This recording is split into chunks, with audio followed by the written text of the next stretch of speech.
Coba bayangkan Anda masuk ke sebuah ruang kelas, tidak ada guru yang berdiri di depan, tidak ada papan tulis yang penuh dengan tulisan kapur. Yang ada hanyalah layar, algoritma, dan kecerdasan buatan yang mampu mengenali cara belajar Anda secara personal. Lebih baik dari siapapun.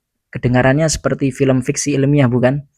Tapi inilah yang sedang terjadi detik ini di berbagai penjuru dunia. Jadi apa sebenarnya yang terjadi sekarang ini? Bagaimana kecerdasan buatan mengubah wajah pendidikan dan apa artinya bagi kita semua? Kecerdasan buatan atau yang sering kita sebut dengan istilah AI dari bahasa Inggris Artificial Intelligence bukanlah hal baru. Teknologi ini sudah ada sejak dekade 1950-an, namun baru dalam satu dekade terakhir, terutama setelah kemunculan model-model bahasa besar seperti ChatGPT, Google Gemini, dan berbagai platform sejenis.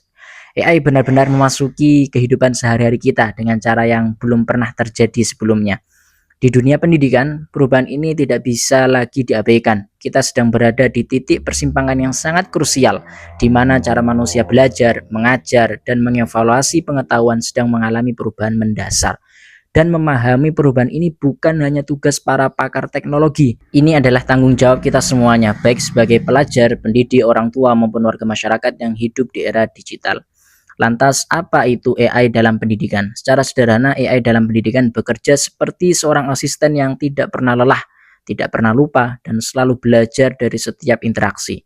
Sistem AI mengumpulkan data dari perilaku belajar siswa, mulai dari seberapa cepat mereka menjawab soal, di mana mereka sering membuat kesalahan, hingga pola waktu belajar mereka. Kemudian menggunakan data itu untuk menyesuaikan materi, tingkat kesulitan, dan metode penyampaian secara otomatis. Ini disebut dengan pembelajaran adaptif atau adaptive learning. Kecerdasan buatan yang mampu menghasilkan teks, gambar, kode program, bahkan soal ujian sejak tahun 2022. Lompatan paling dramatis terjadi ketika ChatGPT diluncurkan pada November 2022.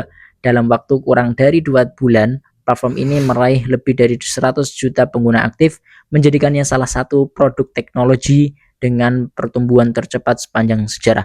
Dan tentu saja dunia pendidikan menjadi salah satu sektor yang paling terdampak. Mari kita bicara tentang manfaatnya terlebih dahulu, karena dampak positif AI dalam pendidikan sungguh luar biasa. Pertama, dan paling signifikan adalah personalisasi pembelajaran. Selama ratusan tahun, sistem pendidikan kita dirancang untuk kelompok. Satu guru mengajar 30 siswa dengan cara yang sama. AI membalik logika itu. Dengan AI, setiap siswa bisa mendapatkan jalur belajar yang disesuaikan secara individual dengan kemampuan, kecepatan, dan gaya belajarnya masing-masing.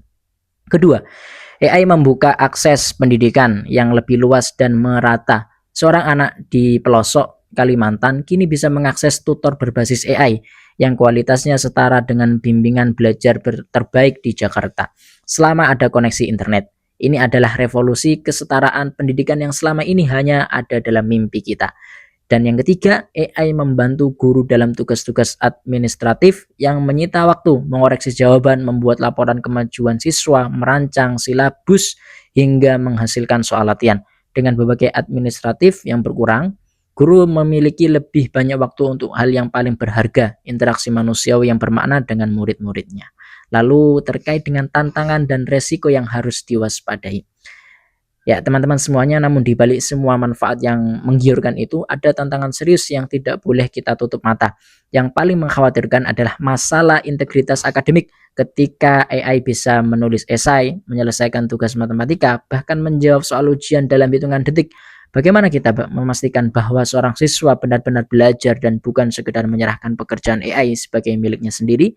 Survei yang dilakukan oleh Stanford University pada tahun 2023 menemukan bahwa lebih dari 60% mahasiswa di Amerika Serikat mengaku pernah menggunakan AI untuk mengerjakan tugas akademik. Ini bukan sekedar persoalan teknologi, ini adalah krisis nilai dan kejujuran intelektual yang membutuhkan respon serius dari seluruh ekosistem pendidikan. Tantangan berikutnya adalah kesenjangan digital. AI yang canggih membutuhkan infrastruktur digital yang memadai. Sementara di Indonesia saja masih ada jutaan siswa yang belum memiliki akses internet yang stabil atau perangkat yang layak. Jika kita tidak hati-hati, revolusi AI dalam pendidikan bisa justru memperlebar jurang ketimpangan yang sudah ada. Dan yang tidak kalah penting adalah ketergantungan kita berlebihan kepada AI. Ada kekhawatiran bahwa generasi yang tumbuh bersama AI akan kehilangan kemampuan berpikir mandiri, bernalar kritis, dan memecahkan masalah tanpa bantuan mesin. Kemampuan-kemampuan itulah yang justru akan paling dibutuhkan di masa depan. Kita perlu bersikap jujur, seimbang dalam memandang fenomena ini. AI dalam pendidikan bukanlah solusi ajaib yang akan menyelesaikan sebuah persoalan pendidikan kita. Ini adalah alat yang sangat kuat. Ya, tetapi tetaplah sebuah alat.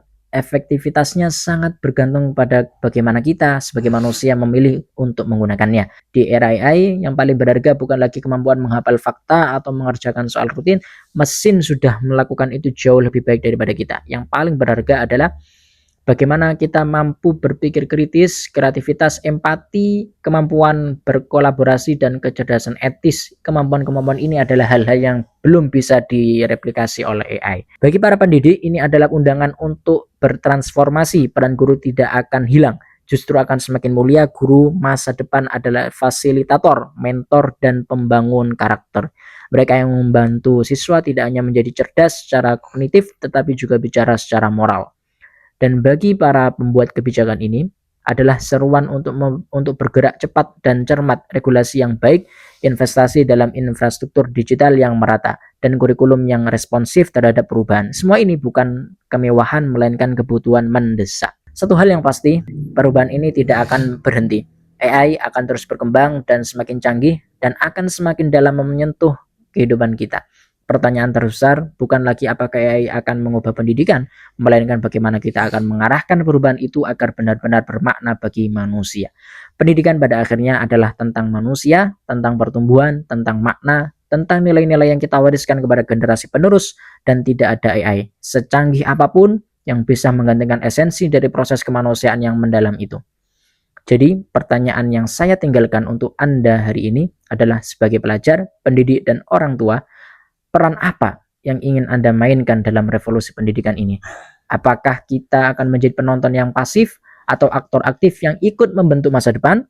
Jika video ini memberi Anda perspektif baru atau memantik pikiran yang menarik, yuk bagikan kepada teman, rekan guru, atau siapapun yang peduli dengan masa depan pendidikan kita. Tinggalkan komentar di bawah, saya sangat ingin mendengar pendapat Anda. Dan jangan lupa subscribe agar Anda tidak melewatkan konten-konten berikutnya yang akan terus membahas teknologi, pendidikan, dan masa depan yang sedang kita bangun bersama. Sampai jumpa di video selanjutnya. See you next time.